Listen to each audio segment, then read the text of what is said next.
a key highlight for me was the increase in revenue for the year, up 4.7% year on year. If we think about that, the FY20 year had 3 or 4 months of COVID impact, FY21, 12 months of COVID impact. Whether that be the SME markets, whether that be the cruise ships, the airlines, tourism, there was 12 months of impact. So I think to grow revenue in that time, that was probably the most pleasing aspect of the results. We did that on the back of, particularly some good wins in the municipal space where we've got, I think, a good strategic advantage. Also, some strong wins in the national accounts area, 7-Eleven stores, Collins Food, Boral, just to name a few. So really happy with those results. Translated into 3.8% EBITDA increase, and really pleased with the cash flow, operating cash flow up 5.7%. And the board saw fit to increase the dividend to up to 12% year on year. Just on the key highlights of the business as well, the Suez acquisition integration is progressing well with the Suez team. We're readying ourselves for call it 1st of January, and in fact the plan from the team is to be ready by 1st of November, just in case the Europeans ever finish early. So no issues from the ACCC, and don't expect any at this stage. I think the other thing is we've progressed some of our value chain enhancements there. Our plastics palletiser up at Albury in joint venture with Pact, Asahi and Coke. That's on time, on budget, in fact marginally ahead of both. We should be producing our first material later on this year. So really pleased with that one. We've also announced a Hdpe plastic joint venture with Pact on our Laverton site, the one we acquired from SKM. That facility, so Hdpe is the milk bottles.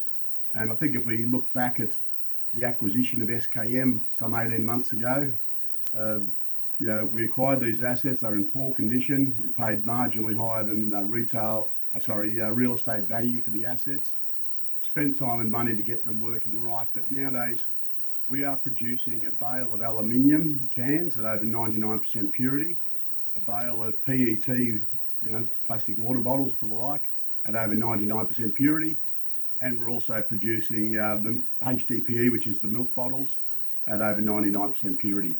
So we've created the markets for those in light of the export bans, and that's all progressing well.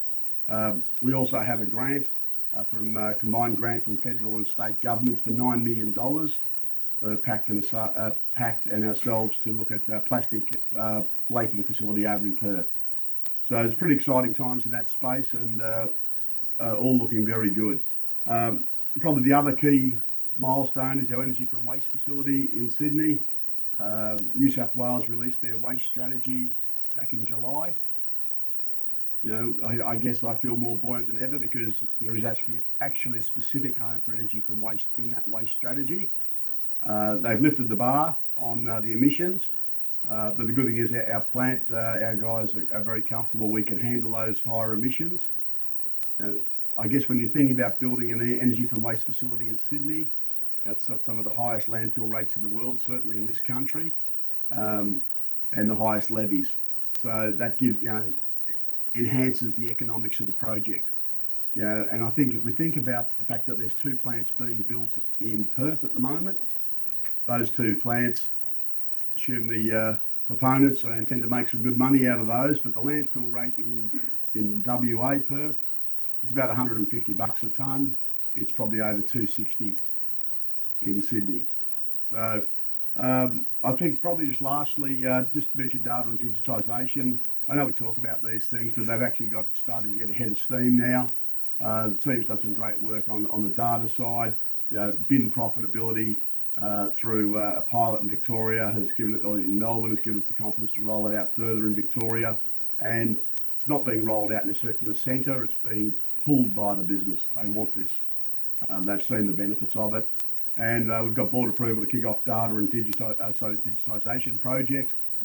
Look, it's not a complex IT rollout. It's not a new ERP. It's not moving to SAP. It's using what we've got, upgrading what we've got, getting the latest technologies in, and the idea is to make it really easy for customers to deal with Cleanaway.